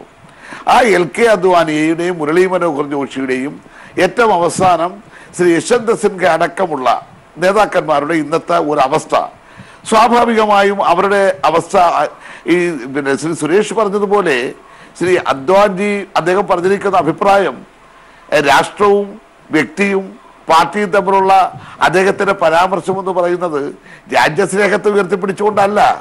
അത് ആർക്കും മനസ്സിലാകും. അതിന്റെ മുന എന്താണെന്നുള്ളത് ആർക്കും മനസ്സിലാകും. പാർട്ടിയെ കൈപ്പിടിയിൽ ഒതുക്കിയിരിക്കുന്ന മോഡിയോടും ശ്രീ അമിത്ഷായോടുമുള്ള ഒടുങ്ങാത്ത വികാരം അല്ലെങ്കിൽ അഭിപ്രായം, അതാണ് ശ്രീ അദ്വാനി പങ്കുവച്ചിരിക്കുന്നത് എന്നുള്ളത് ഒരു വസ്തുത തന്നെയല്ലേ? ഇന്ന് BJP എന്ന് പറയുന്ന പാർട്ടിക്കുള്ളിൽ ഏറ്റവും അവസാനം സുമിത്രാ മഹാജന്റെ കത്ത് പുറത്തു വന്നത് എങ്ങനെയാണ്? അവരുടെ കത്തടക്കം വന്നു. ഇതെല്ലാം ഓരോ പാർട്ടിയുടെ ആഭ്യന്തര പ്രശ്നമാകാം. ഇവിടുത്തെ പ്രശ്നം എന്താ? ശ്രീ രാഹുൽ ഗാന്ധി ഞങ്ങൾ വളരെ കൃത്യമായി നേരത്തെ മുതൽ പറഞ്ഞുകൊണ്ടിരിക്കുന്ന ഒരു കാര്യമുണ്ട്. ഇത്തരം വിഷയങ്ങളിൽ വളരെ വ്യക്തതയോടുകൂടി ആരോഗ്യപരമായിട്ടുള്ള ചർച്ചകളാണ് ഉണ്ടാകേണ്ടത്. അതിനപ്പുറത്തുള്ള ഒരു വ്യക്തിഗതയിലേക്ക് കടന്നിട്ട് കാര്യമില്ല. ശ്രീ അജയ് തറയിൽ നേരത്തെ ചൂണ്ടിക്കാണിച്ചു. ശ്രീ രാഹുൽ ഗാന്ധിയെ സംബന്ധിച്ചിടത്തോളം ഞങ്ങളുടെ മുഖപത്രത്തിൽ വന്ന ഒരു വാക്കിനെ സംബന്ധിച്ച് ഞങ്ങൾ ആരും അതിനെ ന്യായീകരിച്ചിട്ടില്ല. അതിന്റെ ബന്ധപ്പെട്ട ചീഫ് എഡിറ്റർ തന്നെ പരസ്യമായി പറഞ്ഞു, നിലപാട് പറഞ്ഞു. ഒരിക്കലും ഉണ്ടാകാൻ വയ്യാത്തതാണ്. ആ അത്തരത്തിൽ ഒരു വ്യക്തിയെയും അധിക്ഷേപിക്കുന്നതിലൂടെ ഈ ഇത്തരം ഒരു രാഷ്ട്രീയ പാരമ്പര്യം ശരിയല്ല എന്ന നിലപാട് തന്നെയാണ് ഞങ്ങൾ അതിനെ വലിയൊരു കാര്യമായി അല്ലെങ്കിൽ അദ്ദേഹത്തെ ആക്ഷേപിച്ചു എന്നതിനെ സംബന്ധിച്ച് ഞങ്ങൾ കാണുന്നില്ല. പിന്നെ നേരത്തെ ശ്രീ അജയ് ഒരു കാര്യം പറഞ്ഞു, ഞാനതിന് മറുപടി പറയാൻ എനിക്ക് സമയം കിട്ടിയില്ല. ബംഗാളിലെ കോൺഗ്രസിന്റെ നേതൃത്വത്തിന്റെ നിലപാടെന്താ? അവിടെ ഐക്യമുണ്ടാകാതിരുന്ന അല്ലെങ്കിൽ നീക്കുപോക്കുണ്ടാക്കാൻ ഒരു ധാരണ വരാൻ പോകുന്നു എന്നെല്ലാം ഉള്ള ചിന്ത ഉണ്ടായിരുന്നല്ലോ. അതിൽ നിന്ന് വ്യത്യസ്തമായ നിലപാട് സ്വീകരിക്കുന്ന കാര്യത്തിൽ നിങ്ങളുടെ പാർട്ടി ഇപ്പോൾ ഡൽഹിയിൽ AAP-യുമായി സഖ്യമുണ്ടാക്കുന്നതിന് വേണ്ടി ഒരു ഭാഗത്ത് ഷീലാ ദീക്ഷിത് സംഭവിക്കുന്നുണ്ടോ? അപ്പുറത്ത് PC ചാക്കോ ചുമതലക്കാരനെ ഐക്യമുണ്ടാക്കാൻ ശ്രമിക്കുമ്പോൾ ഒരു കാരണവശാലും ഐക്യമുണ്ടാക്കി കൂടാ എന്നുള്ള നിലപാടാണ് അവിടെ സ്വീകരിച്ചുകൊണ്ടിരിക്കുന്നത്. AAP-യുമായിട്ട് ഐക്യം വേണ്ട എന്നുള്ളത് അവിടുത്തെ PCCയുടെ അധ്യക്ഷ.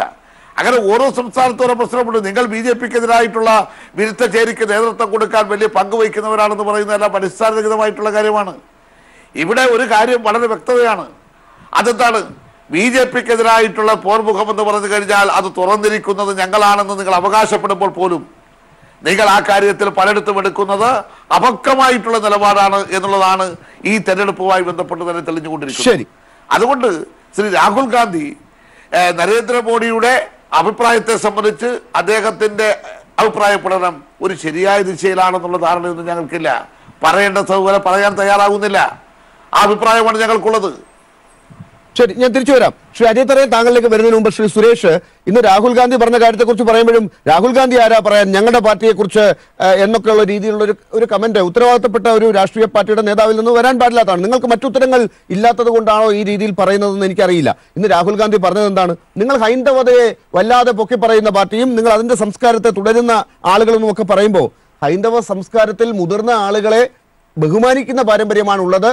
അവിടെ അദ്വാനിയെയും ജോഷിയെയും മഹാജനെ പോലെയും ഉള്ളവരെ ഇങ്ങനെ ചവിട്ടിക്കൂട്ടുന്നത് ഏത് ഇന്ത്യൻ പാരമ്പര്യമാണ്, ഹൈന്ദവ പാരമ്പര്യമാണ് എന്നാണ് ചോദിക്കുന്നത്. അതിനൊരു ഉത്തരം നിങ്ങൾ കൊടുത്തില്ലെങ്കിൽ നിങ്ങൾ എന്താണ് ഈ തെരഞ്ഞെടുപ്പ് ഘട്ടത്തിൽ രാജ്യത്തിന്റെ മുന്നിൽ വെക്കുന്നത്? ശ്രീ രാഹുൽ ഗാന്ധിയോട് വളരെ വിനീതമായിട്ട് എനിക്ക് പറയാനുള്ളത്, നരസിംഹറാവുവിന് കോൺഗ്രസിൽ സംഭവിച്ചതുപോലെ അദ്ദേഹത്തിന്റെ കിടക്കയും പായും എല്ലാം കൂടെ എടുത്ത് AICC ആസ്ഥാനത്തുനിന്ന് പുറത്തെറിഞ്ഞ് ചവിട്ടി പുറത്താക്കിയ അവസ്ഥയൊന്നും BJP-യിലെ ഒരു നേതാവിന് സംഭവിക്കില്ല എന്നൊരു ഉറപ്പ് ഞാൻ ശ്രീ രാഹുൽ ഗാന്ധിക്കും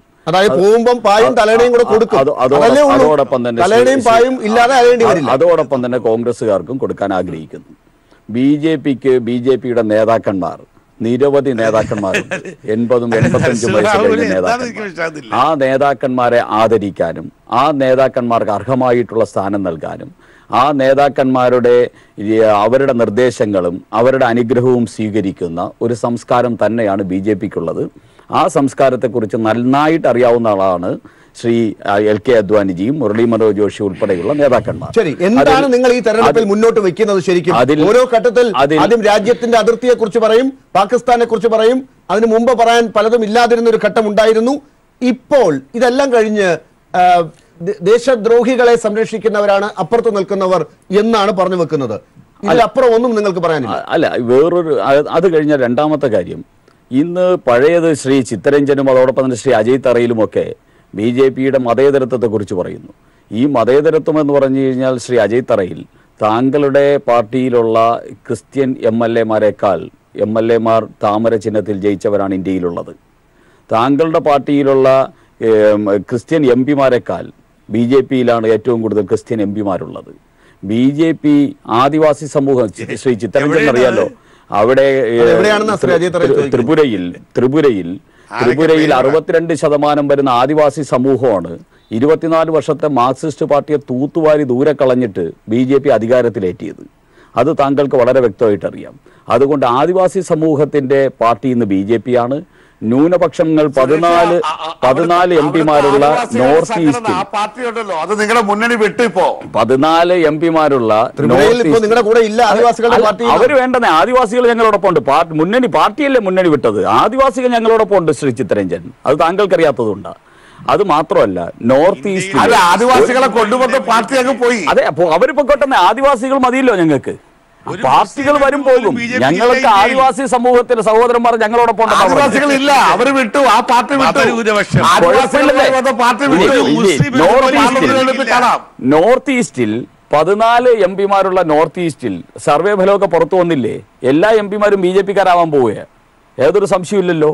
അതോടൊപ്പം തന്നെ ഗോവയിൽ BJP ആണല്ലോ ഇത്രയും 3 ടേമായിട്ട് ഭരിക്കുന്നത്. ഇതൊക്കെ മനസ്സിലാക്കുക നിങ്ങൾ. പണ്ടായിരുന്നു കോൺഗ്രസ് എന്ന് പറഞ്ഞാൽ ക്രിസ്ത്യാനികളുടെ പാർട്ടി, മുസ്ലിങ്ങളുടെ പാർട്ടി എന്നൊക്കെ പറയുന്നത്. ഇന്ന് ക്രിസ്ത്യാനികളുടെയും മുസ്ലിങ്ങളുടെയും പാർട്ടിയായിട്ട് BJP തന്നെ മാറി കഴിഞ്ഞിരിക്കുന്നു. ഒന്നുകൂടെ പറഞ്ഞോട്ടെ. ഇനി നിങ്ങൾക്ക് എന്താ പ്രസക്തി? നിങ്ങൾ രണ്ടുപേര് യഥാർത്ഥത്തിൽ ചെയ്യേണ്ടത് ശ്രീ ചിത്തരഞ്ജൻ, ഇടതുപക്ഷ മുന്നണി ഇവിടെ കൂടിയിട്ട് നിങ്ങൾ അമേഠിയിലെടുത്ത നിലപാട് വയനാട്ടിലെടുക്കാൻ തീരുമാനിക്കണം. അമേഠിയിൽ CPM-ഉം CPI-യും സ്ഥാനാർത്ഥിയെ നിർത്താതെ രാഹുൽ ഗാന്ധിയെ വിജയിപ്പിക്കാൻ വേണ്ടി ഐക്യദാർഢ്യം പ്രഖ്യാപിച്ചു. വയനാട്ടിൽ BJP ഇല്ല സർ. അതുകൊണ്ട് ആ കാര്യം ഇപ്പൊ പറയാൻ നിങ്ങൾക്ക് അവരോട് വയനാട്ടിൽ നിങ്ങളുടെ യെച്ചൂരി അല്ലേ അഖിലേന്ത്യാ ജനറൽ സെക്രട്ടറി? യെച്ചൂരി അഖിലേന്ത്യാ ജനറൽ സെക്രട്ടറി ആയിരിക്കുന്ന CPM അല്ലേ? CPM-ഉം അതോടൊപ്പം തന്നെ CPI-യും ഒക്കെ അല്ലേ ആ അമേഠിയിൽ രാഹുൽ ഗാന്ധിക്ക് വേണ്ടി സ്ഥാനാർത്ഥിയെ പിൻവലിക്കാൻ തീരുമാനിച്ചത്? അതേ തീരുമാനം തന്നെ യെച്ചൂരിക്ക് ഈ വയനാട്ടിൽ എടുക്കാൻ പറഞ്ഞ അജയ് തറയിലിന്റെ പാർട്ടി ഈ തെരഞ്ഞെടുപ്പിന്റെ ഘട്ടത്തിൽ BJPക്ക് വയ്ക്കാനുണ്ട് ഇല്ല എന്ന് പറഞ്ഞാലും അവർ പറയുന്നത് ഞങ്ങളോടൊപ്പം ആദിവാസികളുണ്ട്, മതന്യൂനപക്ഷങ്ങളുണ്ട്, അവരൊക്കെ പാർട്ടിപരമായിട്ട് ഇപ്പോൾ വന്നതൊക്കെ തിരിച്ചു പോയെങ്കിലും ആ ആളുകളൊക്കെ ഇപ്പോഴും ഞങ്ങളോടൊപ്പം ഉണ്ട് എന്നാണ്. ആ വിശ്വാസത്തിലാണ് അദ്വാനിയെ പോലുള്ളവർ കൂടെ ഇല്ലെങ്കിലും 2019 ഞങ്ങൾ വരുമെന്ന് അവർ പറഞ്ഞുകൊണ്ടിരിക്കുന്നത്. ശ്രീ അജയ് തറയിൽ അല്ല, അവർ പറഞ്ഞു കൊള്ളട്ടെ. ഇപ്പൊ ഞാന് ഇന്ത്യയിൽ BJP-യെ എതിർക്കാൻ കഴിയുന്ന ശക്തിയായി മാറിയതിന്റെ ഏറ്റവും വലിയ ഉദാഹരണം ഞാൻ പറയാം. നമ്മൾ ജമ്മു കാശ്മീരിൽ നാഷണൽ കോൺഫറൻസുമായി കോൺഗ്രസ് സഖ്യത്തിലാണ്. പഞ്ചാബിൽ കോൺഗ്രസ് ഒറ്റക്ക് മത്സരിക്കുന്നു, ഹരിയാനയിൽ കോൺഗ്രസ് ഒറ്റക്ക് മത്സരിക്കുന്നു, ഗുജറാത്തിലും രാജസ്ഥാനിലും മധ്യപ്രദേശിലും കോൺഗ്രസ് ഒറ്റക്ക് മത്സരിക്കുന്നു. അവിടെയെല്ലാം ഇന്ത്യൻ നാഷണൽ കോൺഗ്രസ് അതിൻ്റെ അതിശക്തമായ നിലപാടിലേക്ക് തിരിച്ചു വന്നുകൊണ്ടിരിക്കുകയാണ്. അവിടെയൊന്നും മുന്നണികളുടെ ആവശ്യമില്ല. ബീഹാറിൽ കോൺഗ്രസും മുന്നണിയിൽ മത്സരിക്കുന്നു, മഹാരാഷ്ട്രയിൽ കോൺഗ്രസ് മുന്നണിയിൽ മത്സരിക്കുന്നു, തമിഴ്നാട്ടിൽ കോൺഗ്രസ് മുന്നണിയിൽ മത്സരിക്കുന്നു, കർണാടകത്തിൽ കോൺഗ്രസ് മുന്നണി മത്സരിക്കുന്നു, കേരളത്തിൽ കോൺഗ്രസ് മുന്നണി മത്സരിക്കുന്നു. നോർത്ത് ഈസ്റ്റ് സ്റ്റേറ്റുകൾ 25 ആണ് നിയോജകം. 25 എംപിമാരുള്ള സ്ഥലത്ത് ഇപ്പോൾ കോൺഗ്രസിന് 8 എംപിമാരുള്ളത്, BJP-ന് 8 എംപിമാരാണുള്ളത്. ആ സ്ഥലത്ത് മുഴുവനും കോൺഗ്രസ് ഓരോ സ്റ്റേറ്റിലും അതിനനുകൂലമായ രീതിയിലുള്ള സഖ്യമുണ്ടാക്കിയിരിക്കുന്നു. ത്രിപുരയിൽ പോലും കോൺഗ്രസ് അതിശക്തമായ സ്ഥാനാർത്ഥികളെയാണ് 2 പേരെ വെച്ചിരിക്കുന്നത്. അപ്പോൾ അവിടെ 25-ൽ ഏതാണ്ട് 16 സീറ്റ് കോൺഗ്രസിന് കിട്ടും എന്നൊരു കണക്കാണ് നോർത്ത് ഈസ്റ്റ് സ്റ്റേറ്റുള്ളത്. അവിടെ ത്രിപുര ഒഴിച്ചുള്ള ഒരു സ്റ്റേറ്റിലും മാർക്സിസ്റ്റ് പാർട്ടിയുമായി മുന്നണി വേണ്ട. ബാക്കി അവിടെയുള്ള ഒരു പ്രാദേശിക രാഷ്ട്രീയ പാർട്ടികൾ ഞങ്ങൾ മുന്നണി ഉണ്ടാക്കിയിരിക്കുക. ജാർഖണ്ഡിലാണെങ്കിലും ഛത്തീസ്ഗഡിലാണെങ്കിലും ഒഡീസയിൽ കോൺഗ്രസ് ഒറ്റക്കാണ് മത്സരിക്കുന്നത്. അവിടെ ബിജു ജനതാദൾ ഞങ്ങളുടെ കൂടെ സഖ്യത്തിൽ വന്നില്ല. പിന്നെ എങ്ങനെയാണ് ഞങ്ങൾ സഖ്യം? പിന്നെ AAP-യുമായൊരു സഖ്യത്തെക്കുറിച്ച് പറഞ്ഞു.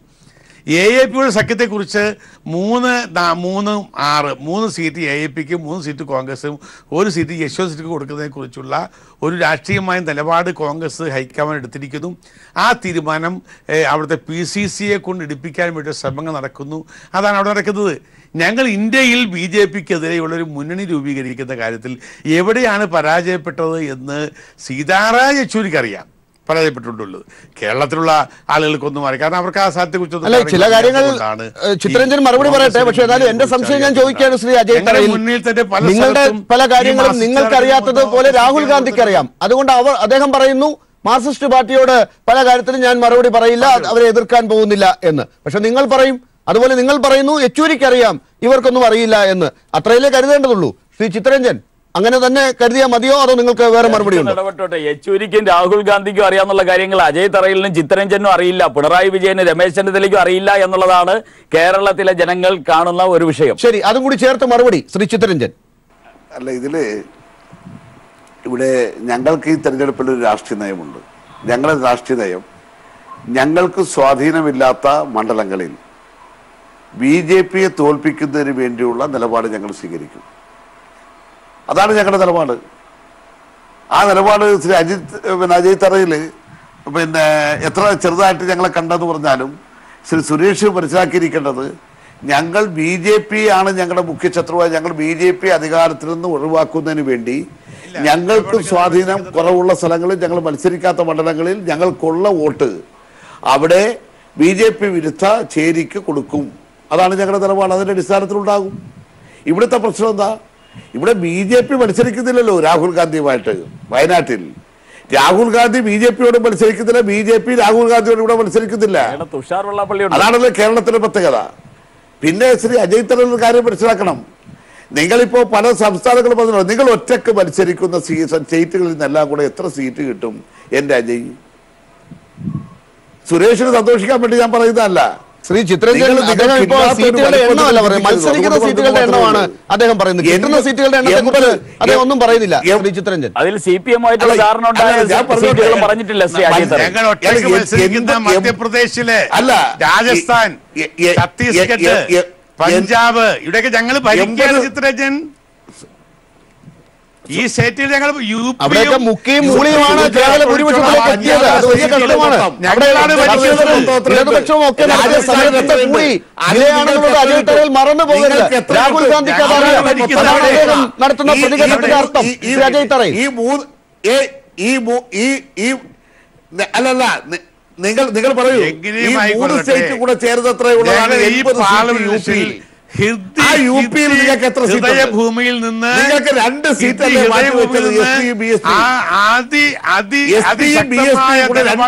മാറ്റി വെച്ചത്? വലിയ ഭൂരിപക്ഷം ഞങ്ങൾ ജയിച്ചു വരാൻ പോകുക. യുപിയിലെ കാര്യമാണ് ചിത്രരഞ്ജൻ ചോദിച്ചത്.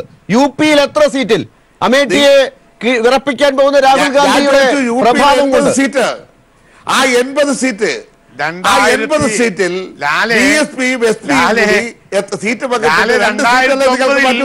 യുപിയിലെ കോൺഗ്രസ് 21 സീറ്റായിരുന്നു.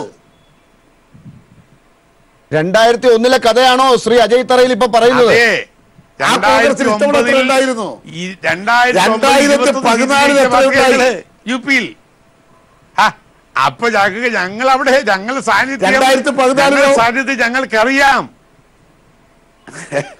ഞങ്ങളുടെ സാന്നിധ്യം ഞങ്ങൾക്കറിയാം.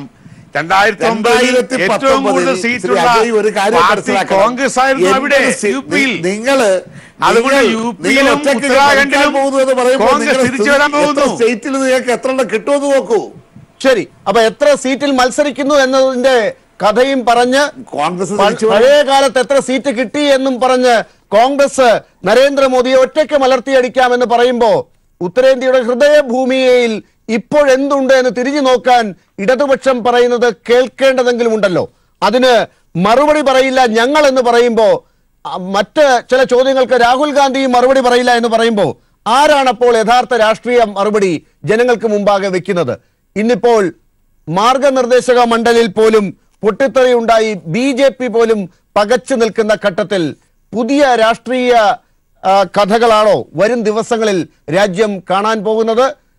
എല്ലാ സർവേകളെയും അട്ടിമറിച്ചുകൊണ്ട് നരേന്ദ്രമോദിയെ ഞെട്ടിക്കുന്ന ഫലം ഉണ്ടാകാൻ പോവുകയാണോ? ഇതാണ് ന്യൂസ് ആൻഡ് ന്യൂസ് ഇന്ന് ചർച്ച അവസാനിപ്പിക്കുമ്പോൾ ഉയർത്തുന്ന ചോദ്യം. വളരെ നന്ദി ചർച്ചയിൽ ചേർന്നതിന് ശ്രീ അജയ് തറയിൽ, ശ്രീ PP ചിത്തരഞ്ജൻ, ശ്രീ S സുരേഷ്.